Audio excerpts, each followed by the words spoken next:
3 ta' Novembru, San Martin de Porres reliġjuż għex bejn l-1579 u l-1639. San Martin twieled fid-9 ta' Novembru f'Lima, il-Peru, fl-istess belt u l-istess żmien ta' Santa Rosa ta' Lima. It-tnejn kienu ħbieb ħafna u t-tnejn saru reliġjużi Dominikani. Martin kien it-tifel ta' sinjur kbir Spanjol u ta' mara fqira sewda. Meta twieled missieru ma ridx jaf bih, għalhekk kellu jaqsam il-faqar ta' ommu sakemm 8 snin wara missieru aċċettah. Ta' 12 sena daħal jaħdem ma' wieħed tabib li kien ukoll parrukkier, għalhekk tallem is-sena ta' parrukkier u wkoll kif jagħmel xi mediċini, jamministrom u jdewwi l-ġrieħi. Meta kellu 16 sena, talab lill-patrijiet Dominikani biex iħalluh jgħinhom fix-xogħol tagħhom. Il-patrijiet ħallewh u wara 9 snin meta raw kemm kien żagħżugħ bil-għaqal, aċċettawh ukoll bħala fratell magħhom fis-sena 1603. Bl-għajnuna ta' xi nies li ssieħbu miegħu waqqaf orfanatrofju u ġabar flus biżżejjed għal fondi permanenti ħalli xebbiet fil-bżonn tingħatalhom dota biex miegħha jkunu jistgħu jiżżewġu. Barra minn hekk kien jgħin ħafna lin-nisiera Swed li kienu jinġiebu fil-Peru mill-Afrika. Għex ħajtu jgħin lil-foqra u lil-morda u jittrattom bid-dinjità ta' bnedmin u kien ifakkarhom f'Alla li jħobb bl-istess mod li bnedmin kollha ta' kull ġens u ta' kull kulur.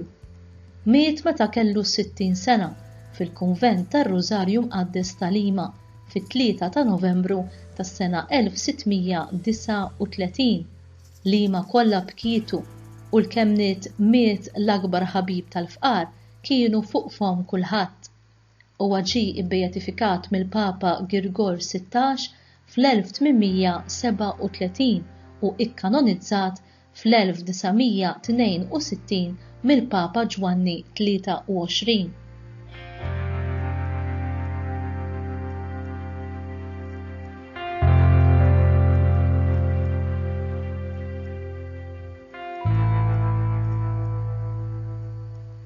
Alla jħares lejn iċ-ċokon tal-qaddejja tiegħu u jagħmel magħhom ħwejjeġ kbar. Hekk għamel ma' Marija Santissima kif ukoll ma' ħafna qaddisin oħra fosthom San Martin de Porres. Meta Martin kien tfajjeġ kejken kien abbandonat minn missieru għax kien ta' kulur, trabba u għex fil-faqar, imma kien qani f'qalbu, tant li dejjem kien lest li jagħti kollox lil kulħadd, speċjalment lill-morda, lill-foqra u lill-abbandonati. Kien imżejjem fidi, b'imħabba, b'sempliċità, b'innoċenza kbira u kellu devozzjoni kbira lejn Ġesu sagramentat u lejn il-passjoni ta' Sidna Ġesu Kristu. U kien ifittex li jgħin lil kulħadd u għalhekk in-nies kienet tmur għandu biħġara għax kien iħobbhom b'imħabba kbira. Kien jagħmel ħafna sawm u penitenzi u jgħaddi ħinijiet twal fit-talb. Bl-umiltà u l-ħlewwa tiegħu uġibet il-qlub ta' ħafna u bil-erf spiritwali tiegħu għaġġeb saħansitra lill-urrief. Fl-1945 il-Papa Piju XII iddikjarah patrun tal-ħidmiet tal-ġustizzja soċjali fil-Peru u fl-1962 Papa Ġwanni 23 iddikjarah qaddis minħabba li bil-ħajja u l-ħidma tiegħu ġab il-qudiem l-emanċipazzjoni tas-Swed, għeleb kull differenza razzjali u ta' klassi u ġab il-vera fraternità fost il-bnedmin. Fra Martin kien imżejjem minn Alla b'kariżmi straordinarji bħal profezija, mirakli, estasi li kien iwettaqhom għas-servizz tal-proxmu tiegħu. U kellu id-don tal-erf u x-xjenza tant li ħutu ir-reliġjużi midħla tat-teoloġija kienu jisimgħuh jikkwota testi sħaħ mill-Iskrittura u mis-Summa Teoloġika ta' Sant'Agustin d'Aquino. Mhux biss, imma nies minn kull kategorija saħansitra fil-poter ekklesjastiku u ċivili kienu jmorru għandu biex jieħdu l-pariri. Kien jagħti l-għajnuna tiegħu lil kulħadd bla distinzjoni ta' kulur jew klassi. Kellu wkoll imħabba kbira lejn l-annimali għax fihom kien jara s-sbuħija ta' Alla u kien jipprovdilhom l-ikel u jfejjaqhom mill-ġrieħi tagħhom. U jallimna il-valur tax-xogħol bħala kontinwazzjoni tal-ħidma kreattiva ta' Alla għas-servizz ta' ħutna il-bnedmin. Waqt li għandna naħdmu biex naqalgħu lejxin tagħna, għandna noffru ħidmietna bħala talba lil Alla u għall-bini aħjar ta' soċjetà aktar ħanina u umana. Probabbilment huwa diffiċli għalina li nwaqfu xi fondi kif għamel San Martin, ħalli nies bi bżonn partikolari jkunu jistgħu jibbenefikaw minnhom, iżda żgur li nistgħu għall-anqas b'mod żgħir nikkontribwixxu għal xi fondi ta' karità li nisimgħu li qed jitwaqfu minn żmien għal żmien biex ngħinu lil minhu fil-bżonn. Aħna kemm tassew nikkontribwixxu. Dawn li ġejjin huma siltiet mill-omilija tal-Beatu Papa Ġwanni 23 nhar il-kanonizzazzjoni ta' San Martin de Porres.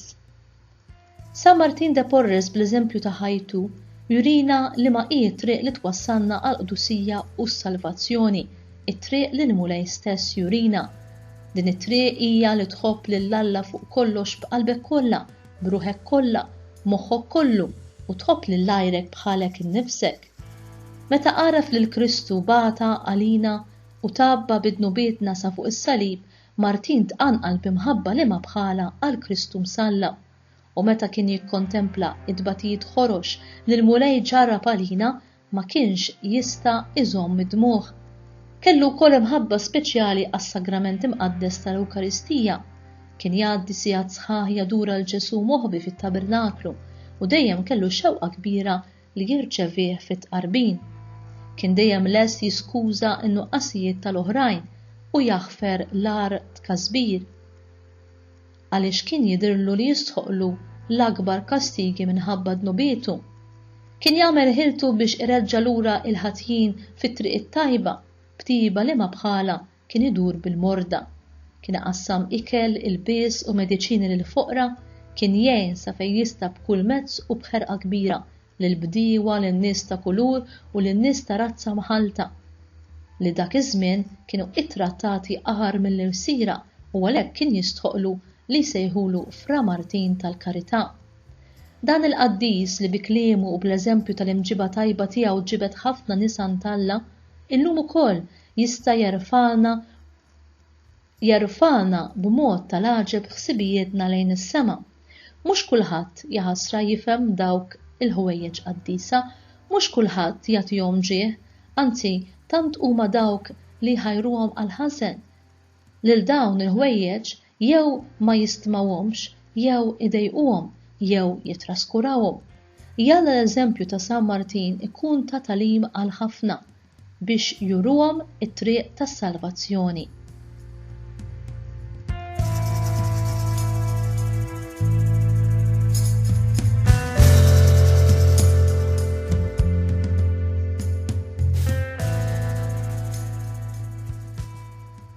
Talba mill-liturġija tas-sigħat. O Alla, Inta għaddejt lil San Martin de Porres mit-triq tal-umiltà biex wassaltu fil-glorja tas-sema. Għamel li ngħixu fuq l-eżempji sbieħ tiegħu biex jissoqilna li tollina miegħu fis-sema. Nitolbuk dan bi Kristu Sidna. Amen.